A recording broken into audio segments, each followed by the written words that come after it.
Avec une nouvelle année, les médias vous donnent de nouvelles raisons de suivre un régime.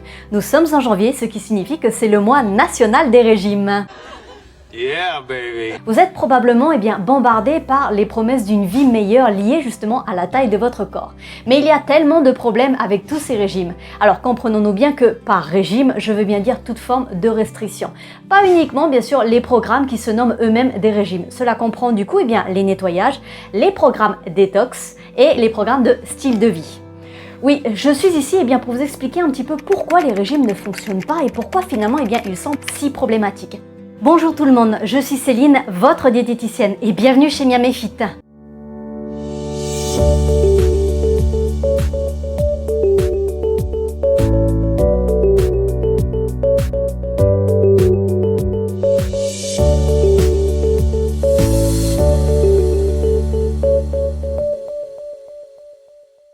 Mais avant de commencer, veuillez lire mes avis de non-responsabilité. N'oubliez pas que mes vidéos sont uniquement à des fins éducatives et de divertissement. Si mes vidéos ne vous aident pas dans votre relation avec la nourriture ou ne vous aident pas dans votre rétablissement vers votre bonne santé, vous pouvez bien sûr les arrêter et passer à autre chose.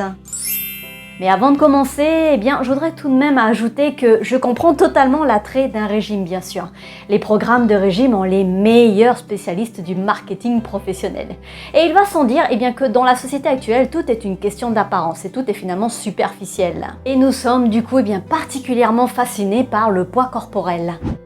D'ailleurs, dans certains pays, les régimes amaigrissants sont devenus un sport, avec des émissions comme The Biggest Loser ou Relooking Express. L'histoire de transformation personnelle est toujours un succès infaillible, n'est-ce pas?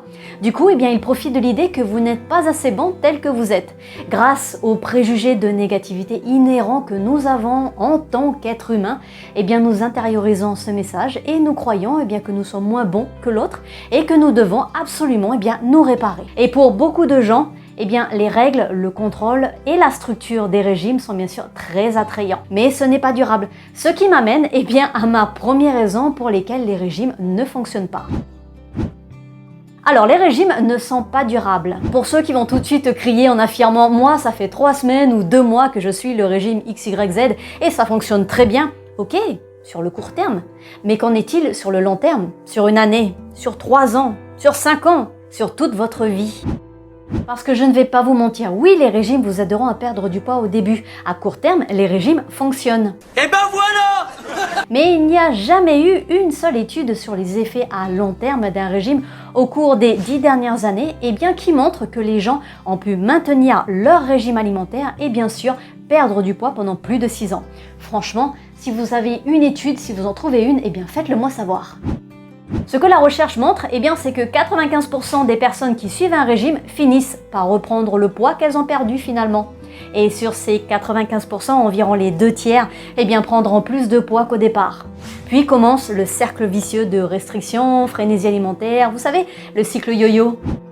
La littérature nous montre que les cycles perte de poids, reprise de poids et ainsi de suite sont beaucoup plus nocifs pour notre santé que de simplement garder un poids plus élevé. Une revue de recherche qui a examiné plus de 30 études justement sur les régimes amaigrissants a conclu que les régimes sont en fait un prédicteur de la prise de poids. D'ailleurs, l'ANSES, l'Agence nationale de sécurité sanitaire de l'alimentation, de l'environnement et du travail en France, confirme selon une étude menée en 2010 que les régimes menés bien sûr à répétition entraînent la reprise du poids perdu et bien plus encore, ainsi que de nombreuses pathologies mentales et physiques.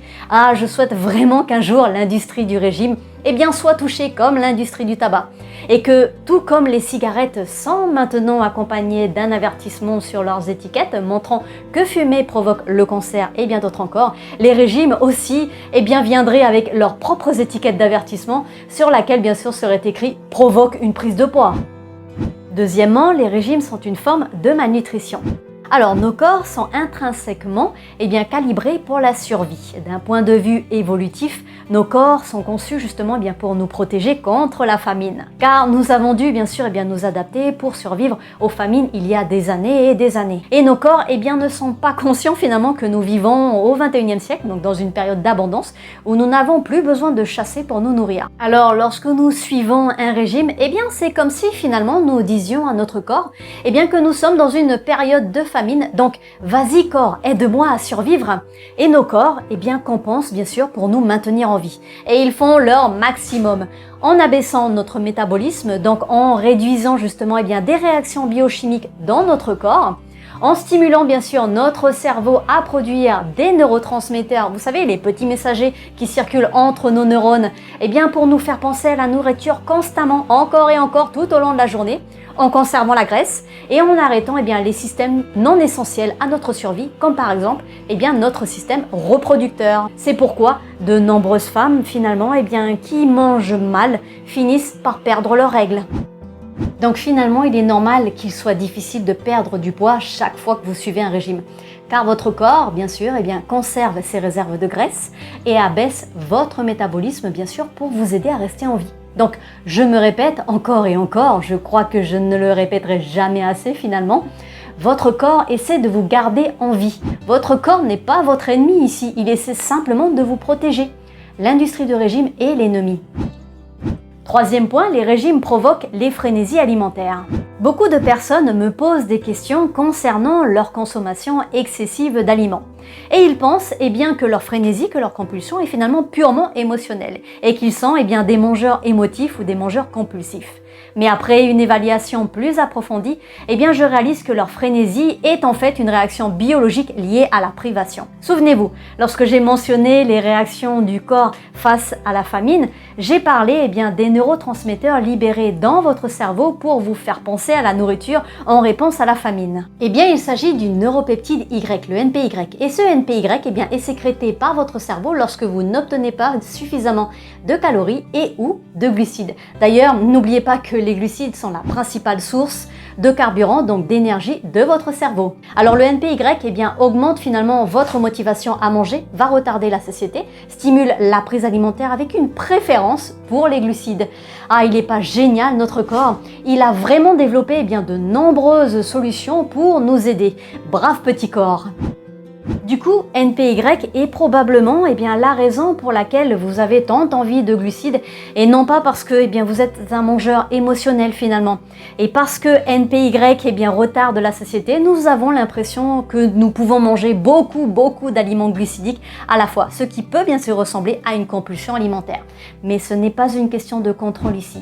C'est du coup littéralement un mécanisme de survie chimique dont notre corps a besoin bien sûr pour nous maintenir en vie et en bonne santé et dans un état d'homéostasie, c'est-à-dire que tout soit placé à l'équilibre. Les régimes et les restrictions, c'est-à-dire ne pas avoir assez d'énergie et suffisamment de glucides, bien sûr déclenchent donc des frénésies alimentaires. C'est pourquoi nous faisons des ravages dans le réfrigérateur. Quatrième point, les régimes vous rendent obsédés par la nourriture. Alors les études menées à ce sujet sont bien sûr nombreuses et pour vous montrer à quel point ils le savaient déjà, voici une étude de recherche très intéressante menée dans les années 1940, oui c'est déjà loin. Des observations sur un groupe de 36 hommes ont montré les effets de la restriction alimentaire. Leur apport calorique a été réduit de moitié pendant une période de 6 mois et non seulement les chercheurs ont observé des changements d'humeur tels que l'irritabilité, la fatigue et le manque de motivation, mais ils ont également observé une obsession pour la nourriture. Ils disaient qu'ils dorlotaient la nourriture comme un bébé, ou ils la manipulaient et la regardaient comme ils le feraient avec de l'or. Ils en jouaient avec comme des enfants faisaient avec des tartes à la boue. Ou encore un patient écrivait « Je suis resté éveillé jusqu'à 5 h du matin la nuit dernière à étudier des livres de cuisine ». Les hommes de cette étude ont commencé à déchirer les recettes des livres de cuisine et à voler de la nourriture. D'autres mâchaient jusqu'à 30 paquets de gomme par jour, sans parler des rituels assez étranges qu'il a pu être notés comme lécher les assiettes propres, garder la nourriture dans la bouche pendant un certain temps avant de l'avaler, ou encore travailler sur des combinaisons dans leurs assiettes en faisant des concoctions assez étranges et désagréables. Finalement, les gens pensent souvent que c'est de leur faute si, bien sûr, les personnes qui font un régime pensent tout le temps à la nourriture. Mais ce n'est qu'une réaction biologique à la restriction. Bien sûr, vous allez être préoccupé par la nourriture parce que votre corps a faim de carburant, a besoin d'énergie. Et une fois de plus, l'industrie du régime fait en sorte que nous pensons finalement que quelque chose ne va pas avec nous. Le 5e point, les régimes augmentent les envies. Un programme diététique vous a-t-il déjà dit que vous étiez accro à un aliment XYZ? Je suis ici pour vous dire que la science est très limitée pour soutenir que la dépendance alimentaire est réelle. Non, vous n'êtes pas accro au sucre et le sucre n'est pas une drogue. D'ailleurs, vous n'êtes pas accro à un aliment en particulier. Les aliments ne sont pas une drogue, ne sont pas des drogues. Lorsque vous dites que vous êtes accro au sucre, c'est à ça que je pense. Ça veut dire que vous mangez que ça. Honnêtement, qui mange du sucre comme ça? Il n'y a que ça qui mange vraiment du sucre sous cette forme-là. Et je ne pense pas que finalement nous soyons des chevaux. Mais la base du modèle de la théorie de la dépendance alimentaire est que la nourriture partage des voies communes de la drogue dans le cerveau et que la nourriture peut activer les neurones de récompense.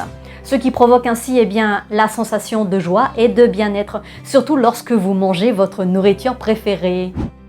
Et ce que les programmes de régime ne prennent pas en compte finalement, c'est que la recherche scientifique montre bien que ces centres neuronaux du plaisir récompense dans le cerveau s'allument encore plus en réponse à un aliment qui a été précédemment restreint. Donc, quand un aliment est interdit, comme par exemple la glace au chocolat, la vanille noix de pécan d'Haagen-Dazs, elle est vraiment super bonne.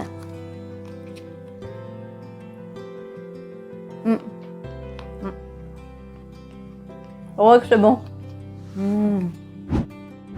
Votre cerveau va enregistrer cette glace comme étant encore plus agréable que si elle n'était pas restreinte. Parce qu'en tant qu'humain, nous sommes bien sûr motivés par nos besoins non satisfaits. Imaginez, vous mettez un tout petit dans une pièce remplie de jouets. Et vous lui dites qu'il peut jouer avec n'importe quel jouet, à l'exception de ce camion bleu. Devinez avec quel jouet il voudra jouer. Pour la nourriture, c'est le même principe.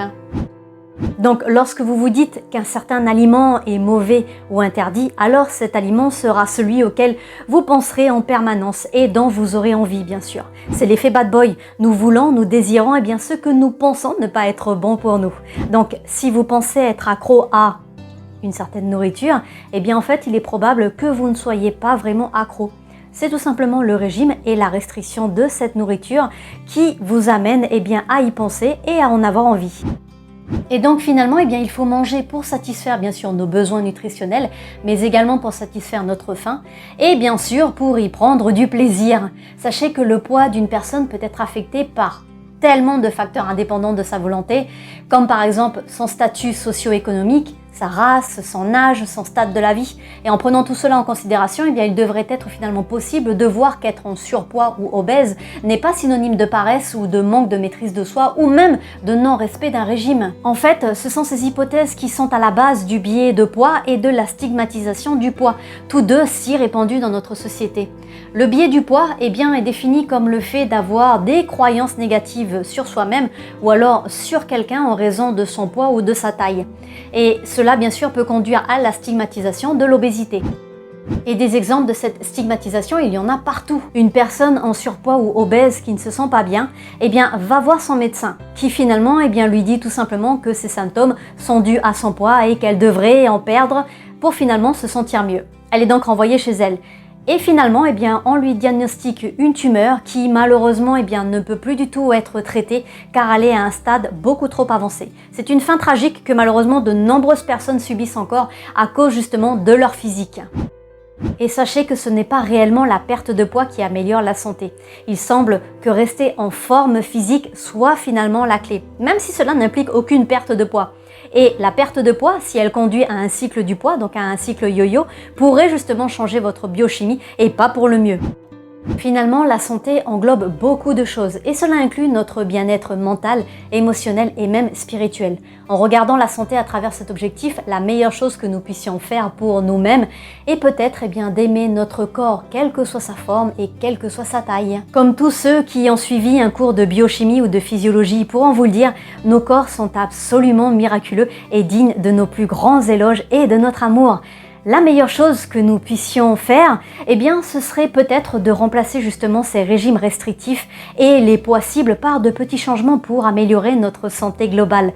Quelques couleurs vertes par ici, un peu plus, un jogging autour du pâté de maison, pourquoi pas, ou alors une promenade matinale. Pour moi, le problème avec la perte de poids, eh bien, c'est que c'est une chose en fait temporaire, se concentrant sur un nombre spécifique et acceptable finalement, plutôt que sur une vie ou sur un ensemble d'expériences. Alors sur cette conclusion, j'espère que cet épisode vous a plu. N'hésitez pas à vous abonner à ma chaîne pour avoir les prochaines vidéos et je vous dis à très bientôt chez Miami Fit.